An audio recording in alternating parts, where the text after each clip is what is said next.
Welcome to RANsquawk's e-morning briefing for Tuesday, 24th November 2009.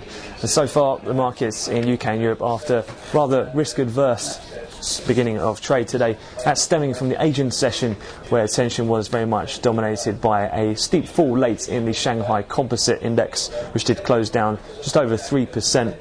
Was predominantly led, though, by the B-share index in China, which did fall around 8% at 1 point after the market was disappointed by a lack of market-friendly steps from the government in China, and regulators are getting tougher on capital rules and requirements. Again, that steep fall of about 8%, the B-share index did spill over into the main Shanghai Composite and prompted that risk-averse trade. That allied as well to comments out of all three of the major rating agencies.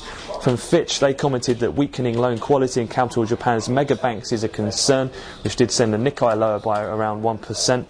Also, for global banks, Standard & Poor's has given warning that nearly all of the world's big banks lack sufficient capital to cover trading investment exposure, risking further downgrades over the next 18 months unless they swiftly beef up their balance sheets.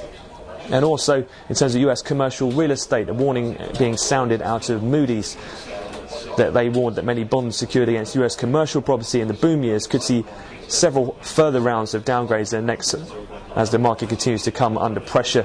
Say that there's around $3.5 trillion of outstanding commercial real estate debt in the US, of which almost a quarter was funded by securitization. So three downbeat comments, as well as the fall in the Shanghai Composite, allied as well to some fears in the Eurozone in regards to individual private banking stocks, where we saw comments out of FAZ, the German newspaper, who cited sources speculating that two German regional savings banks that hold a majority stake in West LB are prepared to let the bank become insolvent.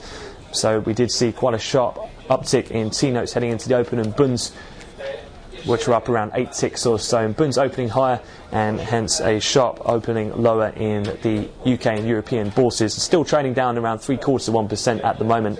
In turn with that, then, we have seen some strengthening into the US dollar index, and also some strengthening in the yen overnight in particular.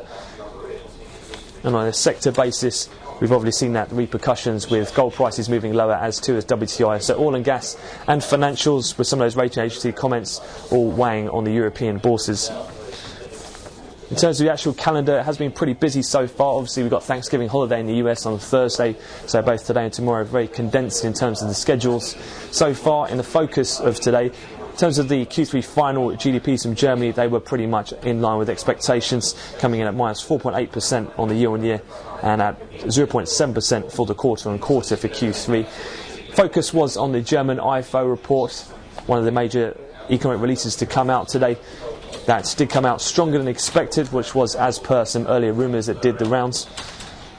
And at the moment now, we're looking at Bank of England's governor and the MPC. They're currently testifying in terms of Parliament in regards to the last quarterly inflation report we saw, has weighed slightly on the pound at the moment, with cable already trading lower, having seen the BBA loans for home purchase come in slightly lower than expected at 9.30 today.